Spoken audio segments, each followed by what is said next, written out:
Have you ever said something to a woman and watched her eyes dim? Like the spark just died, instantly? No explanation, no warning, just gone.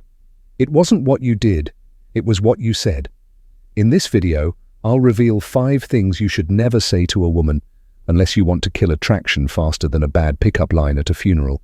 And no, this isn't about cheesy compliments or awkward texts. These are deep psychological triggers that women feel, not just hear. Rooted in biology, shaped by emotion, and decoded by Stoic wisdom.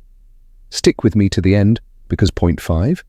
Most men say it without even realizing, and it almost guarantees she'll lose interest. And don't worry, this isn't another just be yourself TED Talk in disguise. Let's start with the first silent attraction killer. 1. I can't live without you. It sounds romantic.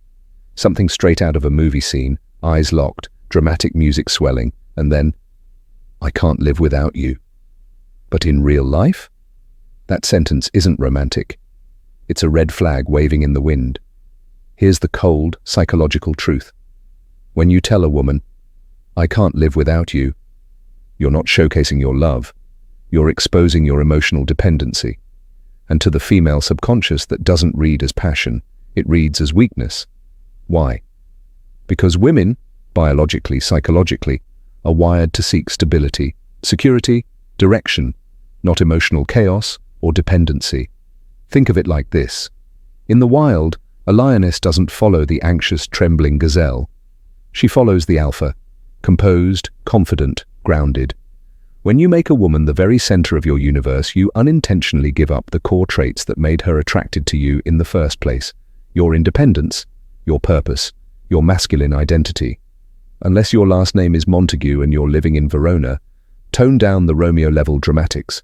From a Stoic lens, love should be grounded, not needy. You can want her, you can cherish her, but never make her your oxygen. A man with a mission will always be more magnetic than a man with a void. Choose her, but don't need her. That's the difference between attraction and emotional collapse. And speaking of collapse, the next phrase does exactly that to her emotional safety. 2. You're overreacting. She's emotional, maybe upset, maybe crying over something you think is small. Your instinct to calm things down. So you say, you're overreacting. But here's the problem. Those 3 words don't cool the fire. They pour gasoline on it. Because when you say that, you're not solving the issue. You're invalidating her emotional reality. Psychologically, women process the world through emotional filters more than logical ones. To them, emotion is not the opposite of reason. It's part of the reasoning. So when you tell her she's overreacting, what she hears is, your feelings are wrong. You're irrational. You're not safe to express yourself with me. That creates emotional disconnection, and disconnection kills attraction faster than any bad date ever could. It's like telling a thunderstorm to quiet down because you forgot your umbrella. Good luck. Instead, take the Stoic route. Remain calm, observe, and listen without judgment. Say something like, I can see this matters to you. Talk to me. Now you're creating space, not conflict. Now she feels seen, not shut down. And here's the paradox. When a woman feels heard, she often de-escalates on her own. So next time, resist the urge to fix the moment with dismissiveness. Because emotional safety is the oxygen attraction needs to breathe. And speaking of insecurity masked as humility, the next phrase seems innocent, but plants seeds of doubt deep in her mind.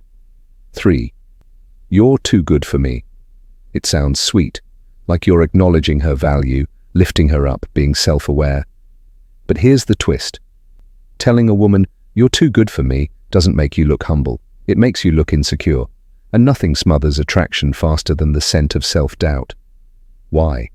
Because when you put her on a pedestal, you automatically put yourself beneath her. It's no longer a relationship between equals. It's you worshipping her from below. Think about the psychology. A woman wants to admire you, not feel like she has to rescue you. By saying you're too good for me, what she hears is, I don't believe I deserve you. And if you don't believe you're good enough, she'll start to question that too. Unless your plan is to turn her into your emotional life coach, I'd skip the pity party. Here's the Stoic alternative. Acknowledge her greatness, without diminishing yours. Say, You bring out something powerful in me. 4. We elevate each other. Now, you're not begging for approval. You're walking side by side. Women are drawn to men who own their value, not question it. Your confidence gives her permission to relax into her feminine energy. So stop disqualifying yourself before the relationship even starts. And now, let's move into a phrase that doesn't just weaken attraction. It flips the entire masculine-feminine dynamic upside down. 4. What do you want me to do? Let's be honest. Sometimes you're just trying to help. She's upset, or the relationship hits a bump, and you say, "What do you want me to do?" Sounds cooperative, right? But here's the psychological trap. That question shifts all responsibility to her, and it drains your masculine leadership. Women aren't looking for a man who asks for orders in times of emotional intensity. They want a man who can read the room, make decisions, and lead with calm, grounded energy. When you say, "What do you want me to do?" what she hears is, "I don't know how to handle you, you figure it out." It creates emotional fatigue, because now she's doing the emotional heavy lifting. It's like asking the chef how to boil water during dinner rush hour. Not a great look. Here's the Stoic mindset. A man grounded in his values doesn't panic under pressure. He responds with clarity. Instead of outsourcing direction, try this. "Here's what I think we should do. Tell me how that feels to you." Now you're initiating, but still being emotionally attuned. That's masculine energy with emotional intelligence. And when you consistently show her that you can carry weight, both practical and emotional, she feels safe. Safe to soften. Safe to trust. Safe to stay. Now, let's end with a phrase that doesn't just kill attraction, it buries it 6 feet under. 5. I just want to make you happy sounds noble, even sweet. But here's the uncomfortable truth. When you tell a woman, "I just want to make you happy," you're not expressing love. You're expressing emotional submission.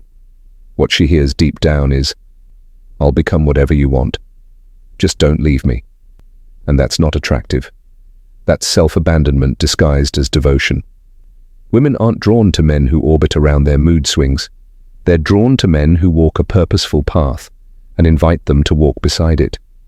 If your entire mission is her happiness, you've already given up your identity, your drive, your masculine core.